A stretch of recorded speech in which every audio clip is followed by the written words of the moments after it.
all done. Harry and Meghan gone collapse after royal made very important decision to punish traitors. The royal family could have done more to ensure Prince Harry and Meghan Markle remained active members of the firm, a royal correspondent claimed.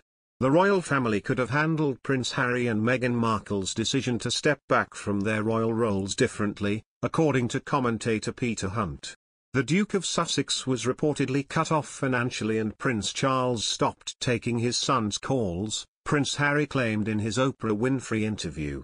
Mr. Hunt argued Meghan and Harry's departure created a binary split between supporters of the Sussexes and other members of the royal family.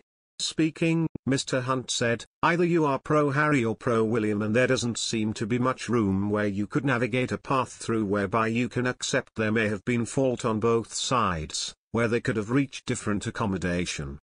And I do think history will judge that the institution could have done more not to jettison them in the way that they are now jettisoned." Host Eddie Mair asked, "Sometimes when regular families have a dispute between siblings, it's been forced to a parent to heal the wounds or knocks heads together, whatever's required. I wonder Prince Charles' possible role?" Mr. Hunt replied, "I don't think he has one at the moment. I think that's part of the tragedy. As you rightly say, lots of family go through this, they just don't have the misfortune of going through it discussed by people like you and I in detail and in many other places, but I do think he does have a role and I think it's clear he has a pretty bad split between him and his son Harry."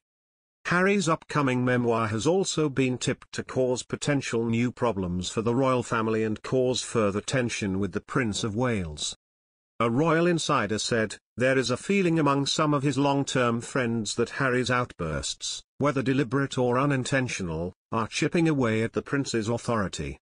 This matters, as the day he becomes king is now no longer somewhere over the horizon.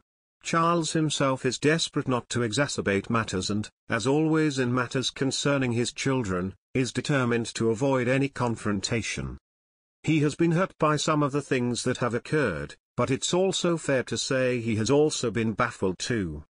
Speculation about Prince Harry's relationship with Prince Charles arose after the Duke of Sussex claimed his father had not been responding to his calls since his departure from the royal family in March 2020.